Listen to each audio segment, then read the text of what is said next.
Buenas, pessoal! Eu sou o Didio e bem-vindos a mais um vídeo da série Construção Naval Artesanal. Nesse vídeo vou mostrar como foi a construção do verdugo, a virada do casco e a laminação externa do mesmo.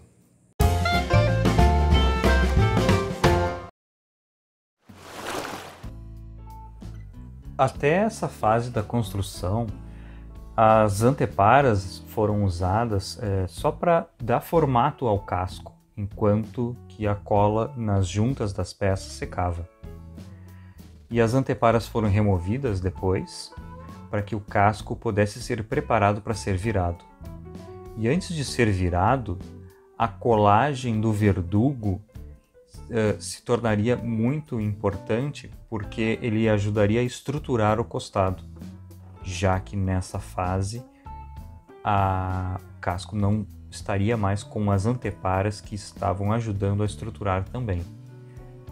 E o verdugo, em cada bordo, eu colei 2 sarrafos de 2 por 4 centímetros, que acabaram resultando num verdugo de 4 por 4 centímetros. Para segurar o verdugo enquanto secava a cola, eu utilizei parafusos pelo lado interno do costado e que foram removidos após a secagem da cola.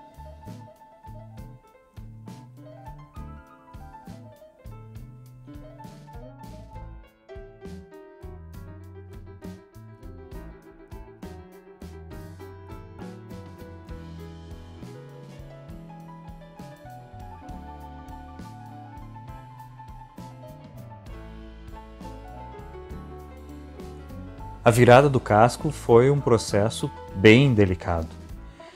Ele está bem pesado nessa etapa aí. Apesar de ser só as chapas do casco que compõem o que está pronto no momento, ele está bem pesado. Então eu tentei algumas formas de virar ele sozinho, né? Colocando algumas alavancas, né? E eu consegui virar efetivamente ele quando eu coloquei 2 dos caibros que eu tenho de cedrinho. Eu coloquei os 2 caibros em pé e fiz uma alavanca como um guindaste, né? E aí nesse momento eu tive mais segurança de conseguir virar o casco sem danificar ele.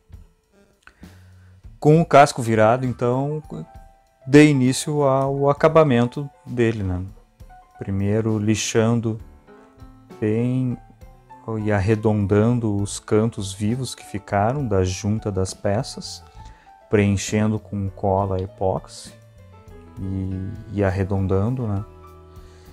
Para depois desse processo dar o início à laminação propriamente dita. Então, arredondei todos os cantos vivos, lixei bem o compensado. Nessa etapa eu tive uma ajuda aí da minha irmã. E depois de todo lixadinho, comecei a fazer a laminação.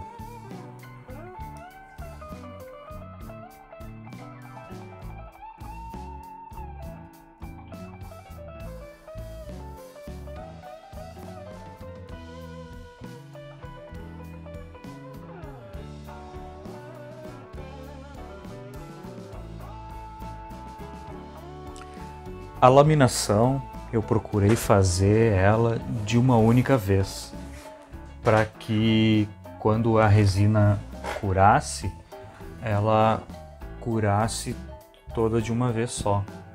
Então, dessa forma, as camadas de resina, ao curarem juntas, elas acabam tendo uma liga química entre elas, né? Pois se eu esperasse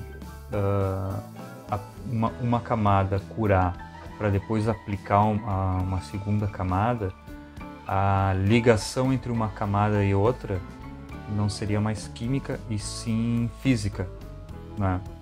Isso quer dizer que uma ligação química de uma camada com a outra acaba tornando as duas camadas uma camada só, é como se ela se fundisse uma na outra, né, quimicamente. E quando a gente aplica uma camada em cima de uma camada curada, a ligação entre elas acaba sendo física, né? E elas deixam de ser uma camada só e ficam sendo duas camadas, né? Então, eu esperei um dia de umidade relativa do ar bem baixa, para que eu tivesse o dia inteiro disponível para fazer essa laminação. Eu procurei fazer misturas de resina de 300 gramas por vez.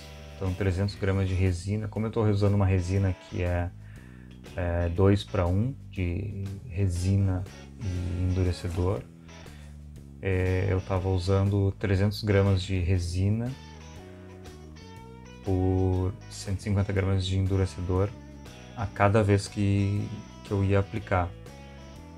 Eu notei que se eu usasse um pouco mais, eu experimentei usar 500 gramas de resina, acabou que no final da resina ela já estava mais densa do que no início, né? E aí estava ficando um pouco mais difícil de fazer ela impregnar no tecido. Aí eu decidi reduzir a quantidade para que eu terminasse toda aquela resina de uma vez só, e no final ela já estava ficando um pouco mais viscosa do que no início do processo, mas eu conseguia terminar todo o pote para depois fazer um novo pote e aí continuar com uma resina mais viscosa, né, a cada etapa. É nesse momento também que a gente acaba ampliando um pouco a experiência com as misturas corretas de resina com o aerosil. Como o casco ele está nessa posição onde tem 3 peças, né, bem evidentes, que é o costado, que está bem na vertical, e depois tem a intermediária, que é um pouco inclinada, e depois o fundo, que está totalmente na horizontal. Para não ter resina escorrida ali no costado, a carga de aerosil teve que ser um pouco maior do que no fundo ali, por exemplo. O aerosil ele ajuda a resina a ficar mais viscosa e escorrer menos, né? Então eu procurei fazer no costado uma resina com uma carga maior de aerosil, e no fundo eu fiz com uma carga menor.